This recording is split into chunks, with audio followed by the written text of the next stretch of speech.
काळंबावाडी धरणाच्या गळतीची केंद्रीय पथकानं केली पाहणी. आमदार सतेज पाटील यांनी विधान परिषदेत आवाज उठवल्यानंतर गळती काढण्यासाठी शासन स्तरावर हालचाली.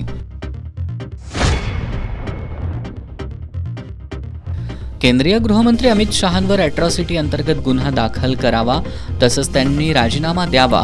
महाराष्ट्र प्रदेश काँग्रेस कमिटी अनुसूचित जाती सेलची कोल्हापूर जिल्हा प्रशासनाकडे मागणी.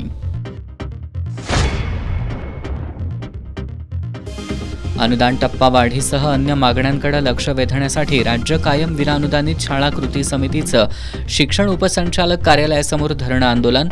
मागण्यांची दखल घेतली नाही तर राज्यव्यापी आंदोलन छेडण्याचा दिला इशारा.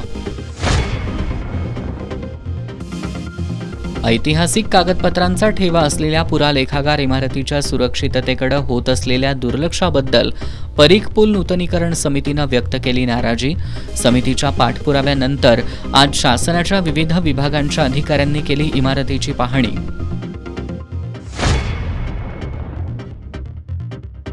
आणि 27 ते 30 डिसेंबर या कालावधीत तपोवन मैदानावर सतेज कृषी आणि पशुपक्षी प्रदर्शनाचं आयोजन.